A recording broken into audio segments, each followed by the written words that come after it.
everybody, this is Ross. And this is Fedor, and we're coming to you from cheapwatchreviews.com. And today we're going to be reviewing the Seiko Orange Monster, otherwise known as the SKX781.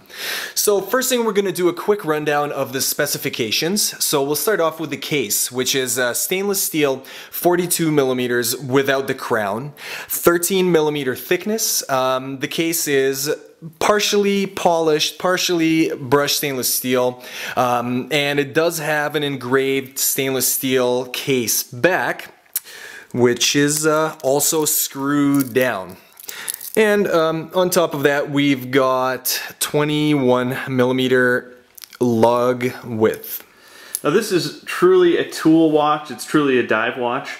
It's really well known for that. So it is an ISO certified dive watch. It has 200 meters of water resistance.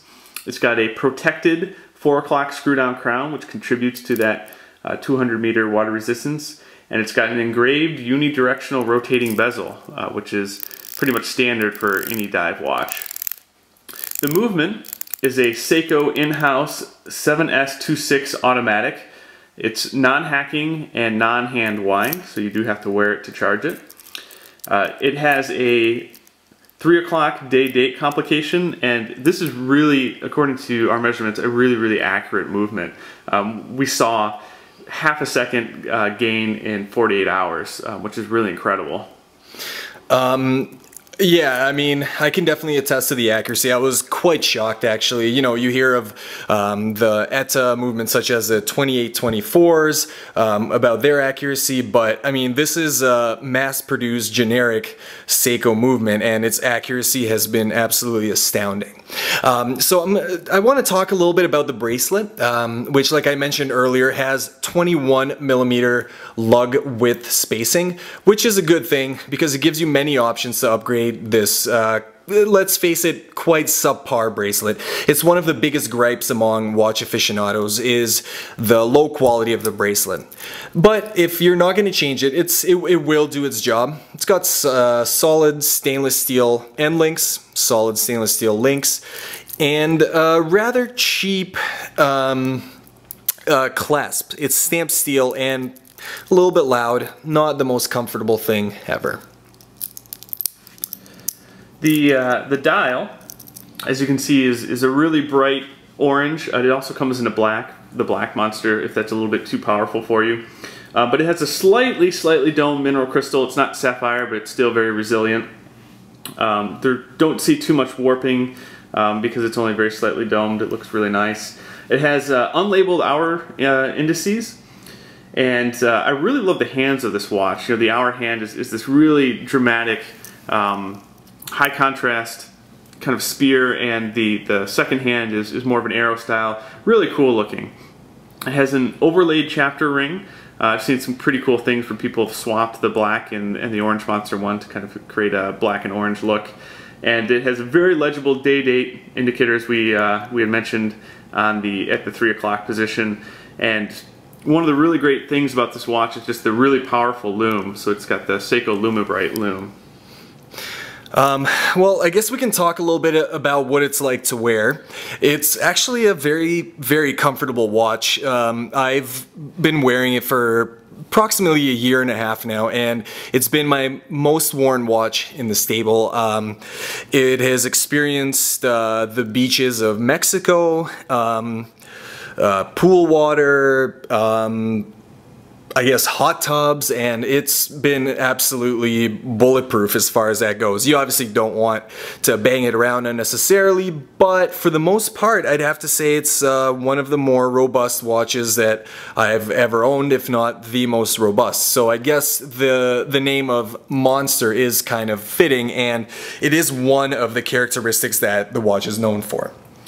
Yeah, this is really, it's a well-known watch for being, you know, a dive tool watch. It gets a lot of respect from people who, you know, only purchase really expensive watches, which I think is a testament to its quality. You know, just the orange face is really become an icon. You know, when I first saw it, I thought it was, you know, maybe a little bit too powerful, a little kind of like a clown watch. But now that I've seen it more and really had a chance to kind of wear it and get used to it, I really love the watch. You know, being a somewhat occasional diver myself, I really appreciate how legible it is. The lume on it, like I said, is incredible, comparable of a lot of really more expensive watches. And the orange face is really iconic. It ends up really growing on you and looking really beautiful. So I guess I'll talk about the negatives a little bit. So once again, it's not a very expensive watch at between $200 and $300 depending where you look. For the price, you're getting a lot of value for the money. I guess that and the Orient Mako are two of the more budget value oriented watches that we recommend. But like I was saying, there are the drawbacks such as the bracelet.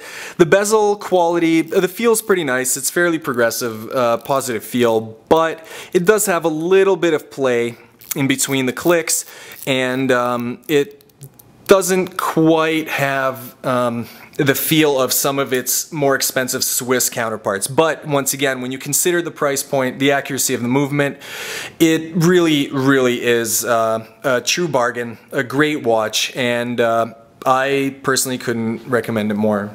Yeah, I really love it. I love a lot of the different things about it.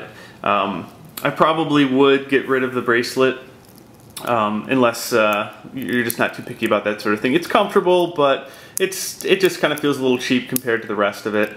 You could get a rubber bracelet or strap if you're looking to do more diving, or a NATO. I tend to like NATOs. But the design is very unique. Like I said, very, very iconic, very stylish. Any diver would probably recognize that if they understand or are into watches. So it's one of those watches, really, I say that any serious watch collector should probably have one eventually in their watch collection, just because it is so affordable, it is such a powerful icon, and you get so much for those few $100s. Especially this, which I'm not very good at opening these diver clasps up, so obviously my experience with them isn't too great, but it does have one. It is a serious dive watch, and from cheapwatchreviews.com, we highly recommend it.